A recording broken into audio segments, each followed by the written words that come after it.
नमस्कार दोस्तों, मैं हूं सागर और आप सभी का बहुत बहुत स्वागत है आज के अपने इस वीडियो में। आज की इस वीडियो में हम बात करने वाले 5 ऐसे स्टॉक्स के बारे में जो कि मंगलवार के दिन जब बाजार खुलेंगे तो हो सकता है कि आपको एक अच्छा खासा मूवमेंट स्टॉक में आता हुआ दिखाई दे। ऐसा इसलिए क्योंकि ये पांचों स्टॉक में अगर आप थर्सडे के सेशन पे जाते हैं जब लास्ट दिन मार्केट खुला था, उस दिन एक अच्छे खासे वॉल्यूम के साथ यहाँ पे राइज आता हुआ दिखाई दिया। तो कहीं ना कहीं यहाँ पे आपको स्ट्रक्चर जो है इस तरीके का चार्ट में बनता हुआ दिखाई देगा जो आगे चल के एक मूवमेंट को क्रिएट करता हुआ दिखाई दे सकता है। जिसमें सबसे पहले अगर हम यहाँ पे बात करते हैं स्टॉक की, तमिलनाडु पेट्रो प्रोडक्ट्स लिमिटेड। यहाँ पे दोस्तों इस स्टॉक का जो प्राइस चलता हुआ दिखाई दे रहा है 52.75 पे क्लोजिंग आती हुई दिखाई दी है। और थर्सडे के सेशन में यहाँ पे लगभग लगभग स्टॉक में 8% का उछाल देखने को मिला था। यहाँ पे पिछले कुछ दिनों में अगर हम बात करते हैं 1 मार्च के आसपास हाई लगा था 58-59 का, और उसके बाद एक सस्टेन सेलिंग का प्रेशर जो था यहाँ पे बनता हुआ दिखाई दिया। 46-47 रुपीज़ के आसपास स्टॉक ने कहीं ना कहीं एक बेस बनाया और वो बेस बनता हुआ दिखाई दिया इसका प्रीवियस हाई लेवल, जिसको अगर हम यहाँ पे मान के चलते हैं तो उस प्रीवियस हाई लेवल के आसपास ही कहीं ना कहीं स्टॉक ने अपना बॉटम बनाया। तो ये एक बहुत ही अच्छा था और उसके बाद एक रिवर्सल आता हुआ दिखाई दिया है। थर्सडे के सेशन में यहाँ पे लगभग 8% की तेजी थी। कहीं ना कहीं यहाँ से अगर ये मूव कंटिन्यू होता है और एक बार 58 रुपीज़ के लेवल अगर ये स्टॉक निकाल देता है तो फिर दोस्तों जो इसके टारगेट्स हो सकते हैं वो और भी आपको ज़बरदस्त देखने मिल सकते हैं। यानी कि ये कम से कम फिर 60-65 तक के लेवल्स को भी फिर नियर टर्म में टच करता हुआ दिखाई दे सकता है। तो ये वो पहला स्टॉक हो सकता है जो कि आपके लिए एक बहुत ही ज़बरदस्त ट्रेड हो सकता है, जहां पे आप देख सकते हैं कि यहाँ पे आपको एक अच्छा खासा मूवमेंट जो है अपसाइड में बनता हुआ दिखाई देगा। आप यहाँ पे जरूर अपनी रिसर्च जरूर करें किसी भी स्टॉक में लेने से पहले, क्योंकि देखिए यहाँ पे एक चीज़ सबसे बड़ी चीज़ है कि इस स्टॉक में बहुत बड़ा मूवमेंट पहले कल के दिन फ्राइडे थर्सडे के दिन देखने को मिला है। और इन स्टॉक्स में अगर कोई बड़ी गैप अप ओपनिंग होती है तो इनकी जो छोटे टिकट साइज के स्टॉक होते हैं उसमें 2-4 रुपए कोई बड़ी चीज़ नहीं होती, लेकिन 2-4 रुपए वहाँ पे 7 से 8% हो जाते हैं। तो अगर आपने अगर कोई बड़ी क्वांटिटी में वहाँ पे इन्वेस्ट कर दिया तो उस कंडीशन में फिर आप वहाँ पे फंस सकते हैं, या फिर आपको स्टॉप लॉस जो होगा वो छोटा होगा तो हिट हो जाएगा और नहीं लगाया तो आपको लॉस होता हुआ दिखाई देगा। तो यहाँ पे ये चीज़ आपको समझनी है, आपको अपनी रिस्क कैलकुलेशन यहाँ पे लेके चलनी है। तो ये था वो पहला स्टॉक जहां पे आपको 58 के ऊपर ब्रेकआउट आता हुआ दिखाई देगा और यहाँ पे 46 के नीचे ही यहाँ पे फिर जो है गिरावट जो है बढ़ती हुई फिर दिखाई दे सकती है। अगले स्टॉक की बात करें, हैप्पीएस्ट माइंड्स का स्टॉक। दोस्तों आईटी सेक्टर में अगर हम बात करें तो बहुत तेजी जबरदस्त बनी है। आईपीओ के टाइम पे भी यहाँ पे एक अच्छा रिटर्न मिलता हुआ दिखाई दिया था और उसके बाद लगभग 2-3 महीने तक स्टॉक एक रेंज में था। अपसाइड में अगर हम बात करते हैं 380-400 का लेवल, और नीचे की तरफ इस स्टॉक ने बेस बनाया था 300-310 के आसपास का। लेकिन उसके बाद जैसे ही यहाँ पे आपको ब्रेकआउट आता हुआ दिखाई दिया फरवरी के महीने में, उसके बाद एक शानदार रिकवरी जो यहाँ थी और लगभग 580 रुपए तक के हाई लगते हुए दिखाई दिए। और उसके बाद फिर से फरवरी में एक हाई बनाने के बाद स्टॉक कंसोलिडेटेड रेंज में चला गया। और फाइनली अगर हम देखते हैं तो थर्सडे के दिन यहाँ पे फिर एक बड़ी वॉल्यूम कैंडल के साथ ब्रेकआउट आता हुआ दिखाई दिया है। और ये जो ब्रेकआउट आता हुआ दिखाई दिया उसको आप मोटा मोटी क्लोजिंग बेसिस पे भी अगर हम मान के चलते तो 560-565 का वो लेवल है जिसके ऊपर स्टॉक जाके क्लोज देने की कोशिश किया और लगभग 594 के आसपास जाके इसकी क्लोजिंग आई है। और थर्सडे के सेशन में यहाँ पे स्टॉक में 10% का उछाल आता हुआ दिखाई दे, कहीं ना कहीं एक नया ब्रेकआउट जो है इस स्टॉक में बनता हुआ दिख रहा है। तो कहीं पे भी अगर आपकी कोई पोजीशन है तो ये जो लेवल है, जो इस लेवल को इसने पार किया, वो एक अच्छा सपोर्ट के रूप में काम करेगा। अब ये देखना जरूरी होगा कि आगे चल के किस तरीके से और रिएक्ट करता है। डेफिनेटली लॉन्ग टर्म के लिए स्टॉक में बहुत ही बड़ी पोटेंशियल आपको मानी जा सकती है कि लॉन्ग टर्म में बहुत ही अच्छा रिटर्न दे सकता है। लिस्टिंग के बाद से लगातार यहाँ पे एक तेजी का मोमेंटम जो है बना हुआ है।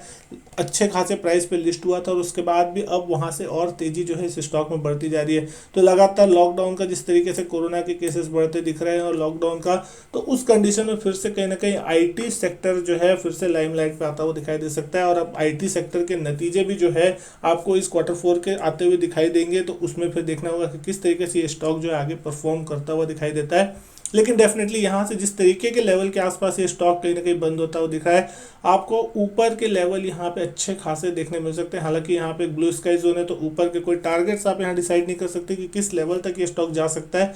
तो यहाँ पे आप देख सकते हैं कि कितना ऊपर ये स्टॉक अब जाने की कोशिश करता है। लेकिन नेक्स्ट स्टॉक की अगर हम बात करते हैं तो हिंदुस्तान एरोनॉटिकल लिमिटेड, यहाँ पे HAL जिसको हम जानते हैं, यहाँ पे जब OFS आया तो एक बड़ी गिरावट देखने मिली थी।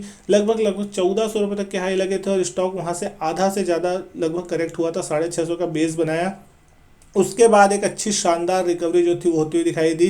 रिसेंटली अगर हम बात करते हैं 1120 1125 के हाई बनाए और उसके बाद गिरावट आई, 1000 रुपये के नीचे गया स्टॉक और फाइनली अगर हम बात करें थर्सडे के सेशन की तो एक रिवर्सल देखने को मिला, एक गैप अप ओपनिंग देखने को मिली और स्टॉक बंद हुआ लगभग 1035 के लेवल पे। 4-4.5% तक का जो उछाल था दिन के लेवल में आपको देखने को मिला। तो कहीं ना कहीं एक रिवर्सल का साइन यहाँ पे बनता हुआ दिख रहा है कि हो सकता है आपको यहाँ पे कहीं ना कहीं बेस बनता हुआ दिखाई दे। तो 980 रुपये का वो लेवल हो सकता है जिसके नीचे स्टॉप लॉस रख के आप यहाँ पे अपनी पोजीशन होल्ड कर सकते हैं। और यहाँ पे जो पहला रेजिस्टेंस स्टॉक में आता हुआ दिखाई देगा वो अब वही लेवल होगा जहाँ से स्टॉक घुमा था, लगभग 1110 1120 के आसपास का।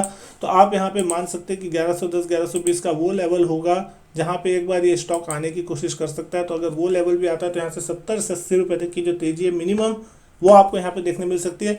और एक बार अगर इस लेवल को स्टॉक ने पार कर लिया तो फिर दोस्तों ये जो बड़ा सा एक गैप आपको यहाँ पे दिखाई दे रहा है वो गैप का जो बॉटम भी है उसकी भी अगर हम बात करें तो 1150 रुपये का हिस्सा लगभग आता है।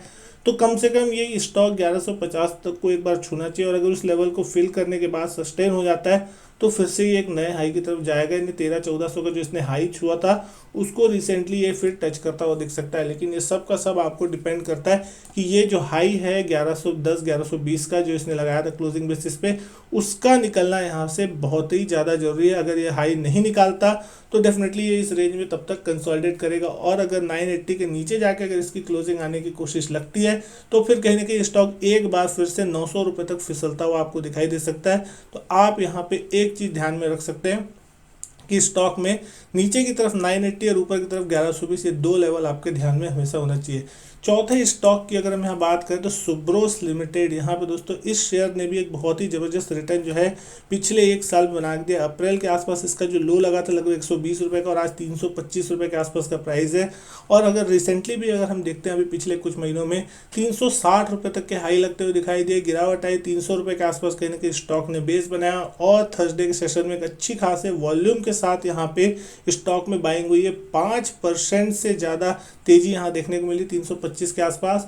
तो कहीं ना कहीं अगर ये कंटिन्यूएशन होती है तेजी तो कम से कम स्टॉक जो है फिर से अपने पुराने हाई यानी कि लगभग 360 रुपये तक यहाँ से जाता दिख सकता है। यानी कि यहाँ से भी अगर हम मानते हैं तो लगभग मोटा मोटी 10% तक की जो जगह है वो इस स्टॉक में मिनिमम दिखती है। और इस लेवल को पार करके अगर ये स्टॉक सस्टेन करता है तो कहीं ना कहीं उसके बाद फिर जो है तेजी और भी ज़्यादा बड़ी होती हुई दिखाई दे सकती है।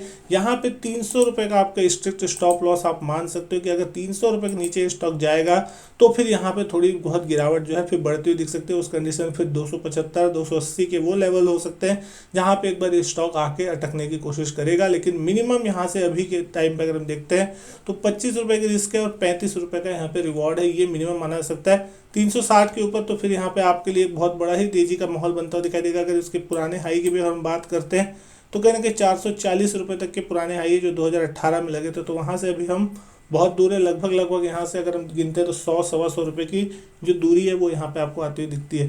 तो ये भी स्टॉक हो सकता है जो कि आपको सोमवार के सेशन में एक अच्छा खासा ट्रेड बनाता हुआ दिखाई दे। लेकिन पांचवें स्टॉक की बात करें ग्रेफाइट इंडिया, दोस्तों यहाँ पे भी आप देखेंगे थर्सडे के सेशन में क्लियर कट ब्रेकआउट आपको चार्ट पे देखने को मिलेगा। वॉल्यूम कैंडल बहुत ही जबरदस्त बनती हुई दिखाई दी है। स्टॉक में 8-9% तक की बड़ी उछाल यहाँ पे जो थी वो देखने मिली। पुराने जो हाई थे लगभग 525 रुपये के उस लेवल को यहाँ पे इसने काटा है और उसके बाद एक सस्टेन बाइंग जो थी वो होती हुई दिखाई दी। हालांकि यहाँ पे 475 के लेवल से रिवर्सल हुआ तो यहाँ से हम बोल सकते हैं कि गाड़ी थोड़ी निकल चुकी है डेफिनेटली, लेकिन फिर भी यहाँ पे एक अच्छा खासा जो मोमेंटम था गुरुवार का सेशन बना तो हो सकता है फॉलो अप बाइंग जो है हो सकता है आपको देखने मिले। अब इतने ऊपर के लेवल में आप यहाँ लेना चाहे नहीं लेना चाहे ये आपकी डिपेंडेंसी हो सकती है क्योंकि यहाँ पे रिस्क फैक्टर जो होगा ऊपर के लेवल पे बाई करने पे बहुत ज़्यादा हो सकता है। लेकिन अगर कोई करेक्शन मिलता है तो 525 के आसपास यहाँ पे आपको एक सपोर्ट मिलता हुआ दिखाई सकता है। अगर कोई करेक्शन आता है तो डेफिनेटली वहाँ पे एक छोटा सा जो है वो आपको देखने मिल सकता है सपोर्ट। लेकिन यहाँ पे आपने देखा दिसंबर के महीने से जिस तरीके के वॉल्यूम यहाँ पे होते हुए दिखाई दे रहे हैं वो बहुत ही शानदार है। उसके बाद आपने देखा कि दिसंबर के महीने के बाद से इस स्टॉक में एक तरफा चाल बनती हुई दिखाई दी। 160-170 रुपये के आसपास स्टॉक हुआ करता था उस वक्त में और उसके बाद से वहाँ से अगर हम देखते हैं तो ऑलमोस्ट 3 से 4 गुना तक के स्टॉक जो है वहाँ से निचले लेवल से होता हुआ दिखाई दिया है। तो पिछले 3-4 महीनों में एक शानदार रिकवरी शानदार तेजी जो है इस स्टॉक में बन चुकी है। तो कहीं ना कहीं स्टॉक ऊपरी लेवल पे आप देखते हैं तो थोड़ा महंगा डेफिनेटली जरूर दिखाई देगा अगर निचले लेवल से आप देखते हैं तो। लेकिन अगर आप हिस्टोरिकल जाके देखेंगे तो इस स्टॉक में अभी भी बहुत बड़ी वैल्यू देखने मिल सकती है इसके जो हिस्टोरिकल हाई थे इसने लगभग 2018 में लगाए थे, अगस्त के महीने में 1100 रुपये के आसपास के हाई थे, और उसके बाद वहाँ से गिर के लगभग 100 रुपये तक आ चुका था, यानी कि कहीं ना कहीं बहुत ही बड़ी वैल्यू यहाँ पे जो थी वो लूज हो चुकी थी लोगों की। लेकिन अब फिर से कहीं ना कहीं एक रिवर्सल जो आता हुआ दिखाई दे रहा है, और एक के बाद एक हायर टॉप हायर बॉटम की फॉर्मेशन बन रहा है। कहीं पे भी इसने अपने पुराने लो को तोड़ने की कोशिश नहीं की है, और अब जिस तरीके के स्ट्रक्चर में हो सकता है नियर टर्म टारगेट यहाँ पे 700, 750, 800 के लेवल तक भी आपको दिखाता हुआ दिखाई दे। टाइम लाइन पे यहाँ पे कोई कमेंट नहीं किया सकता कि ये कितने दिन में आएगा, क्योंकि जिस तरीके के यहाँ पे मूवमेंट है हो सकता है आपको 1-2 महीने में भी आता हुआ दिखाई दे, हो सकता है टाइम वाइज कोई करेक्शन में चला गया स्टॉक तो फिर से अटक जाए। तो यहाँ पे ये चीज़ कहना मुश्किल है, लेकिन आप कभी भी कोई ट्रेड कर रहे हैं दोस्तों, स्टॉप लॉस का ध्यान जरूर रखें, अपने रिस्क को जरूर कैलकुलेट करें, और अगर जिस भी स्टॉक की रिस्क आप मेंटेन नहीं कर सकते उसमें ट्रेड करने की कोशिश बिल्कुल ना करें। ये सिर्फ एजुकेशनल पर्पज से मैंने एक वीडियो बनाई, जो चार्ट पे दिख रहा था वॉल्यूम के हिसाब से, उसको मैंने आपको बताने की कोशिश की। आपको ट्रेड लेना है नहीं लेना है वो आप अपने फाइनेंशियल एडवाइजर से या अपनी प्रॉपर स्टडी के बाद ही जरूर करें। तो दोस्तों मैं उम्मीद करता हूँ वीडियो जो है आपको पसंद आई होगी। वीडियो अच्छी लगी हो तो लाइक कीजिएगा, शेयर कीजिएगा दोस्तों के साथ। चैनल सब्सक्राइब नहीं किया तो चैनल सब्सक्राइब जरूर करें। मैं आपसे मिलता हूँ अपने नेक्स्ट वीडियो में, तब तक के लिए good bye and thank you.